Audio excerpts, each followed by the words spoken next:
దేవుడు చేసిన ఈ భూమి మీద, భూమి పైన, ఆకాశం పైన ఉన్న వాటిని ఎలా చేశాడో నేర్చుకుంటున్నాం మనం. ఈ 6 వారాలు బట్టి నేర్చుకుంటున్నాం. అందుకని ఈ వినాల్సిన ఎందుకంటే ఈ మైండ్లో పెట్టుకోండి. విన్న తర్వాత విడిచిపెట్టద్దు, మైండ్లో పెట్టుకోండి. అడిగితే చెప్పండి. ఎందుకంటే ఇంత వివరంగా రాసి పెట్టాడు బైబిల్లో అని చెప్పండి. ఎందుకంటే మనకి ఎక్కడ దొరకవు ఎట్లాగా, మీరు వెతికినా దొరకవు ఇలాంటి విషయాలు. ఇక్కడ ఏమంటాడు? ఆకాశములు దేవుని మహిమను వివరించుచున్నవి, అంతరిక్షము ఆయన చేతి పనిని ప్రచురపరచుచున్నది.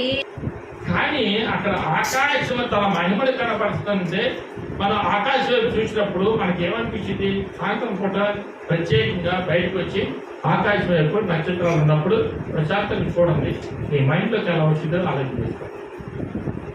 ప్రశాంతంగా ఉంటుంది. అసలు చూస్తుంటేనే హ్యాపీగా ఉంటుంది. ఆ నక్షత్రాలు, బుల్లి నక్షత్రాలు సూపర్గా ఎక్కడో పక్క పక్కన కనపడతా ఉంటే మొత్తం ఒక లైటింగ్, ఆ మొత్తం మధ్యలో పెద్ద లైట్. అంటే పెళ్లిళ్ళకి వేసిన వాటికి మనం ఆనందంగా చూస్తాం కదా, డెకరేషన్ బాగా చూస్తాం కదా. అంతకంటే డెకరేషన్ చేశాడు పైన దేవుడి స్తోత్రం చేద్దాం. హల్లెలూయా. చిన్న లైట్లతోటి కళ్యాణ మండపాల్లో డెకరేషన్ చేస్తే ఇక్కడి నుంచి అక్కడ దాకెత్తే అబ్బా ఎంత బాగా చేశాడరా ఈ దేవుడు, లైటింగ్ వేసినాడు, గొప్పగా చేశాడరా అని 100 సార్లు చెప్పుకుంటానే. ఎంతకంటే గొప్పగా చేసిన దేవుడిని చెప్పుకోము. స్తోత్రం చేద్దాం. హల్లెలూయా.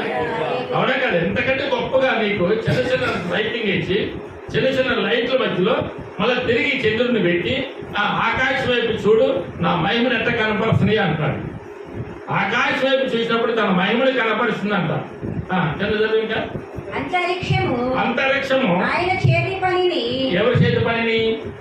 దేవుడు చేసిన ప్రతి పనిని బయలుపరుస్తున్నది, నీకు తెలియపరుస్తున్నది. ఇదిగో నేను దేవుడి చేత చేయబడి ఉన్నాను, ఇదో దేవుడి నన్ను చేశాడు, దేవుడే ఆకాశం నిలబెట్టాడు, ఇదిగో గాలిలో నిలబెట్టాడు, శూన్యంలో నిలబెట్టాడు, అసలు ఏమి లేని చోట నన్ను నిలబెట్టాడు అని అవన్నీ చెప్తున్నాయి, సాక్ష్యం చెప్తున్నాయి. వాటికి భాష లేదు, మాటలు లేవు, వాటి స్వరము వినపడదా? మనకి ఏమి లేదు చెప్పండి. భాష లేదుగా, మాట లేదుగా, స్వరం వినపడదుగా.